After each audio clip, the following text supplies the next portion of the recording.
जय श्री राधे। श्रीमद् भगवद गीता के 15वें अध्याय में कृष्णचंद्र कहते हैं, यदादित्ये गतन्तेजो जगत भास्यतेऽखिलं यच्चंद्रमसि यच्चाग्नौ तत्तेजो विद्धि मामकम्। भगवान कहते हैं, सूर्य में जो तेज है, चंद्रमा में जो शीतलता है, अग्नि के भीतर में जो दाहकता की शक्ति है, वह मेरी है।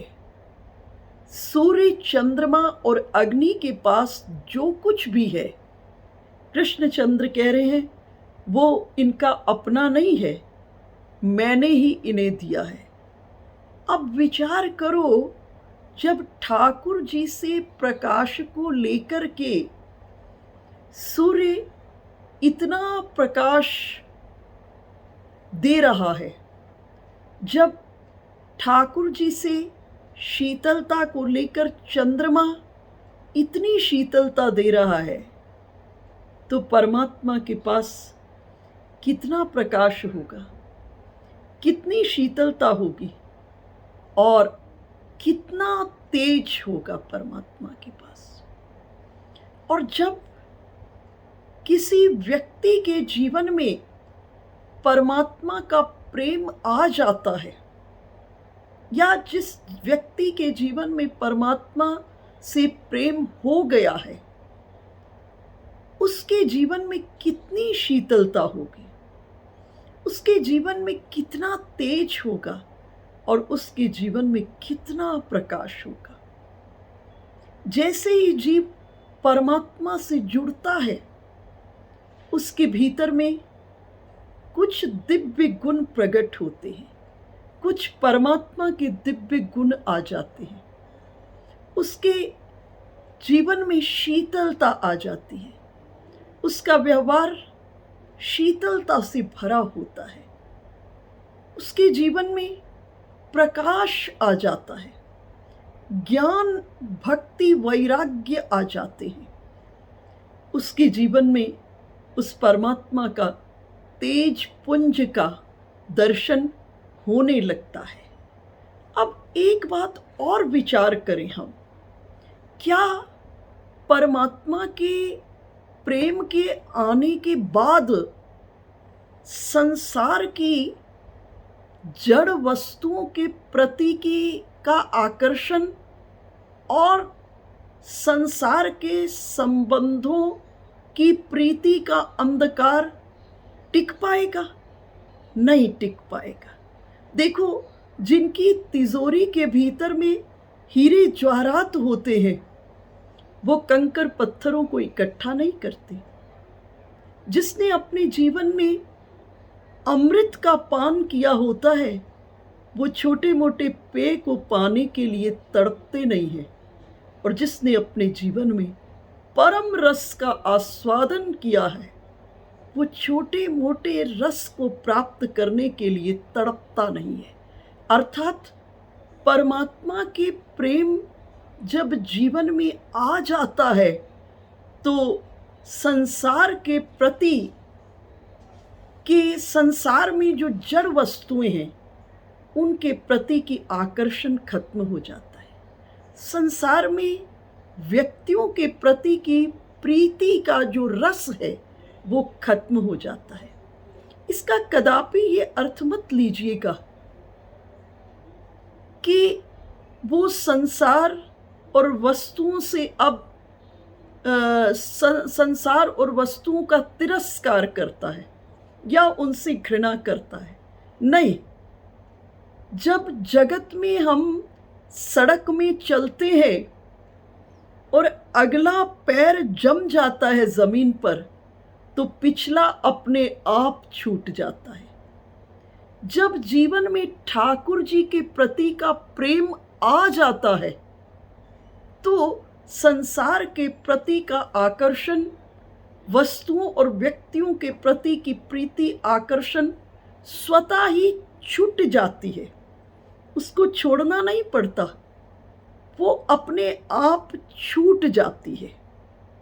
चेतन जब जीवन में आता है, तो जड़ता को अपना बोरिया बिस्तरा समेट कर जाना ही पड़ता है। इसलिए जब तक रूप ठीक है, जब तक यौवन ठीक है और जब तक शरीर ठीक है, जिन उलझनों में हम उलझे हैं उससे एक बार अपने आप को समेटकर नंद कुमार की प्रेयसी होने का सौभाग्य हम प्राप्त करें। जिस समय गोपियां उद्धव जी के पास पहुंची तो उद्धव जी गोपियों को ज्ञान देने लगे।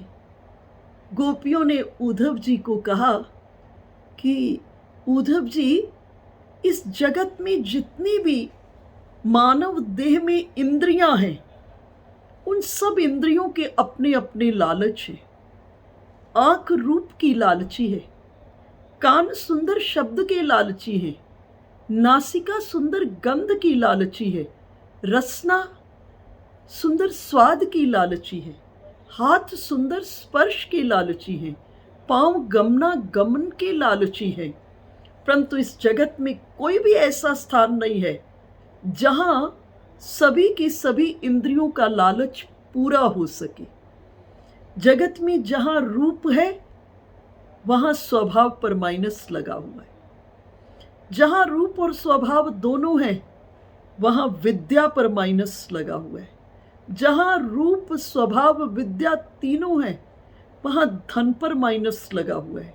जहां रूप स्वभाव विद्या और धन है वहां सद्गुणों का अभाव है। जहां रूप स्वास्थ्य धन स्वभाव सब कुछ है वहां अन्य कोई अभाव है। पूर्णता इस जगत का लक्षण नहीं है और इस जगत में पूर्णता तभी प्राप्त होती है जब हम अपने आप को ठाकुर जी के साथ जोड़ देते हैं। गोपियों ने उद्धव जी को कहा, सुनो उद्धव, इस जगत में कृष्ण को छोड़ करके कोई ऐसा प्लेटफॉर्म नहीं है जहां सब इंद्रियों के लालच पूरे हो सके। इत्रिषा पुरुष भूषणेन भूषयन्ति हृदयं न शुद्धवा धिक तदीय कुलशील यौवनम धिक तदीय गुण रूप संपदम। ऐसे पुरुष भूषण को छोड़कर जिसकी बुद्धि इस जगत में व्यर्थ पर मचल गई है, अर्थात जिसका कोई सार ही नहीं है, सारहीन पर मचल गई है, उसने एक रूप में इस देह का बोझा ही ढोया है। धिक तदीय कुलशील धिक तदीय गुण रूप संपदा। उस रूप, उस शील, उस कुल, उस धन, इस सब की कोई कीमत नहीं है अगर जीवन के भीतर में ठाकुर जी का प्रेम नहीं आया। मीरा के जीवन के भीतर में ठाकुर जी का प्रेम आ गया। सखू के जीवन में, दादू के जीवन में, नानक के जीवन में, सबके जीवन में जब प्रभु का प्रेम आया तो उनके जीवन में से प्रभु का तेज का पुंज, प्रभु की शीतलता, प्रभु का प्रकाश उनके जीवन में से निर्झर होकर के बहने लगा। असार, जिसका कोई सार नहीं है, वो स्वतः ही छूट गया। मीरा ने, राजराजेश्वरी थी मीरा, राजमहल छूट गए और नाचती नाचती मीरा कहाँ पहुंच गई? द्वारिका पहुंच गई। द्वारिका पहुंच गई मीरा और द्वारिका में जाकर के द्वारिकाधीश को कही, ठाकुर, दोनों में से जो पसंद हो वो कर लो, या तो मुझे अपने पास रख लो या सदा सदा के लिए मेरे पास साथ चल दो। और इतिहास गवाह है, देखते देखते मीरा जगत के लोगों के सामने में संध्याकालीन आरती हो रही है और मीरा सशरीर द्वारिकाधीश के भीतर में समा गई। अर्थात जब चेतन का प्रेम जीवन के भीतर में आता है तो जगत की जड़ता अपने आप खत्म हो जाती है। अर्थात इस जगत में हमारे पास जो कुछ भी है, आज के समय में भी, आज के क्षण में, इस क्षण में हमारे पास जो कुछ भी है वो परमात्मा की ही शक्ति है। जितना थोड़ा हम अनुभव कर रहे हैं वो परमात्मा की ही शक्ति को हम अनुभव कर रहे हैं। यदि पूरे पूरे ठाकुर जी के साथ जुड़ जाएंगे तो जीवन जयमत हो जाएगा, जीवन धन्य हो जाएगा और इस मनुष्य जीवन का उद्देश्य पूर्ण हो जाएगा। जय श्री राधे।